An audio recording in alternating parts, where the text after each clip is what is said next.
This matchup decides everything in the Western Conference as the Oklahoma City Thunder will be taking on the Denver Nuggets in two crucial back-to-back games late in the season. Some of the last games that both teams have in the season as well. It is very crucial as it's going to ultimately decide who might end up finishing as the 1 seed and who ends up as a 4 or 5 seed, having a tough first round matchup in the Western Conference playoffs. We're going to break that down today here on Thunder Digest, along with another team that I feel like could be a tough matchup late in the season as well for the Oklahoma City Thunder, where they could potentially knock them out of a 1 or 2 seed spot and give them a tougher first round matchup for them instead. We're going to break that down, but before we get all that done, I want to take a moment and recognize that we're just under 1,800 subscribers right now. We have that 2,000 subscriber goal set for the start of the season. So if you guys enjoyed the content and you find yourself coming back on a regular basis, go ahead, hit the subscribe button. It's the best way to support the channel and stay up to date on your Oklahoma City Thunder news. With that out of the way, we can go ahead and get into the video and topic at hand here talking about it. I just want to say that first, we're going to look at the article by Rylan Stiles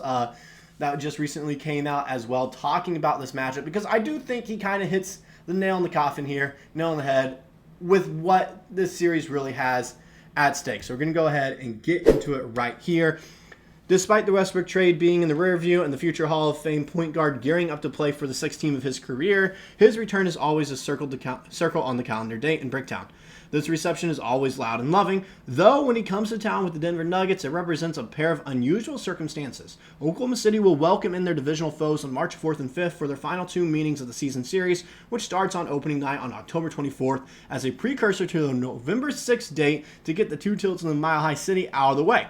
However, the March back-to-back in Oklahoma City gives each team 2 massively important games in the tight Western Conference standings on dead legs and even with dramatic time differences. Seeing the first game of the back-to-back set tipping at noon and the second game back to the standard 7 p.m. local tip time. So as you can see there, it's a very, it's a weird series.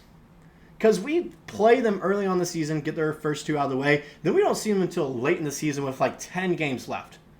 So the first ones, I don't really think they're going to hold much value. They end up holding much value. At the end of the day, I don't think they will, because I think we got, I don't want to say significantly better, but I do think we for sure got better than the Denver Nuggets.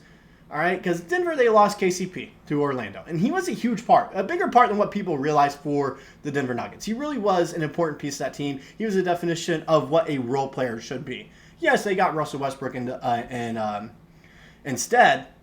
But can you really make the comparison of, current, all time, we know Westbrook's better. Current, though, is Westbrook better than KCP? You have to start to try to make that argument. And it's definitely going to have to be shown early on in the season, see if he can truly take over that spot. Because a Jokic and Westbrook duo can be dangerous, especially if Jamal Murray is playing up to the level he's supposed to, Aaron Gordon as well. That team can be good. They have decent depth as well. The thing is, was it enough? And when you look at the series between the 2 teams, we only lost 1 game to them, if I'm reading this correctly. Yeah, we only lost 1 game, and it was the first one of the season. It was a blowout. I'm going to be honest. It was not a great game for the Thunder. All right? And then we come back and win game 2, 118-117, and nail biter. And that game ultimately decided who ended up with the 1 seed. It ultimately did. All right? Then we come back and win 119-93 and then 105-100 to finish off the last game against them. And it's different. You look at it. We played majority of the games in the middle of the season against them. We got it done.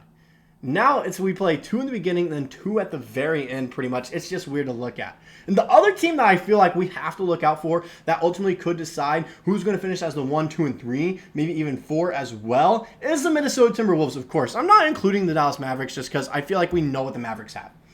We know what they have at this point. It's just in the playoffs, we haven't seen the Timberwolves or Nuggets, and they're division rivals, so I feel like these hold a little bit more weight because we will play them 1 more time than we played the Dallas Mavericks. But you look here, we split the season series with them. First game, lost 106-103. Second game, 129-106. Third game, 102-97. And that last game, 107-101. So it's one of those things where I just feel like they will hold a ton of weight. They will hold a ton of weight on how the playoffs will shape up to be. No doubt about that. And I'm not saying we need to go and win the series 3-1. We can go 2-2, all right, in the series. We can do that. I still feel like we'll be in a good spot. The thing is, the Timberwolves definitely got better, whereas the Nuggets, I don't want to say they got worse, but I don't think they necessarily got better. They might have just stayed the same where they're at. And in a tough Western Conference, you can't do that. You can't stay the same. You have to improve at something. I just don't think they really improved at all at much. Now, where the Oklahoma City Thunder did improve, however, is where we lost our games to these teams. When you look at it here, box score from the game that we lost, again, one of the games that we lost against the Timberwolves, you're going to notice one big thing that really stands out, and that is the rebound numbers. The rebound numbers are probably the reason we lost this game, especially when you look at offensive boards, 8-8, if I'm reading that correctly. And then defensive boards, they were just beating us every time. They were beating us down low. Just board-wise, they were. We got significantly better adding Isaiah Hartenstein to this team. So I feel like that is going to be a hole that we definitely solve. That I feel like is going to play a big part because just, you look at this. Maybe 2 or 3 more offensive boards changes the outcome of this game. All right, maybe 2. I know we lost by 6, but, they could have turned in 3-pointers. But one of those buckets, like 1 or 2 of those buckets from the offensive board may have never happened. We scored one of those, completely different story. We might win that game. So I think rebounding-wise is definitely going to help us out and limiting, we're going to have help defensively, rebound-wise now with Hartenstein, limit their offensive boards as well. It's going to help us out a ton, all right? It's also the same story and the game that we lost against the Denver Nuggets. It was an utter blowout, but you'll notice we didn't even crack 30 rebounds. We didn't even crack 30 rebounds, which is absurd to me. We got 29. We have to be better on the boards, and we realize that, so what do?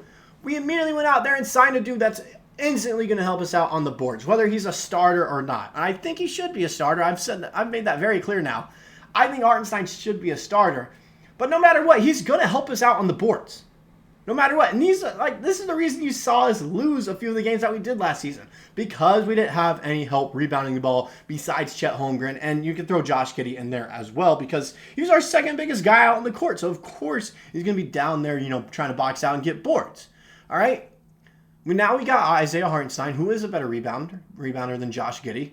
All right? But we also got an Alex Caruso, who's a great defensive piece. Okay?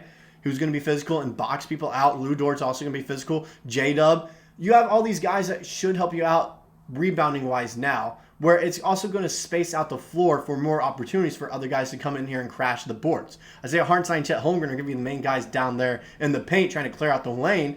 Maybe you have a guy cutting in, trying to, fall on that shot or something like Shai or Dub or someone coming in, and they grab that board. It's just going to open up more opportunities for us rebounding-wise, where we clearly lost a ton of our games last season.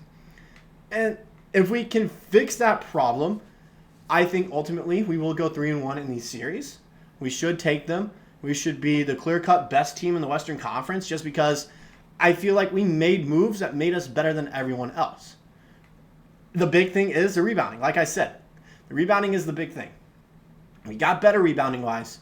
We should be fine now. But these games are going to hold a ton of weight, especially these back-to-back against the Nuggets at home, considering the time, how weird it is. You don't really see that very often either. And then the fact that we have a whole 4 or 5 months where we don't see them again. It's going to be tough. I feel like it's definitely going to, determine how the playoffs look like for the top 4 teams. That's all I got for this video. Let me know what you guys personally think about this series down in the comment section below. And I'll see you guys in the next one.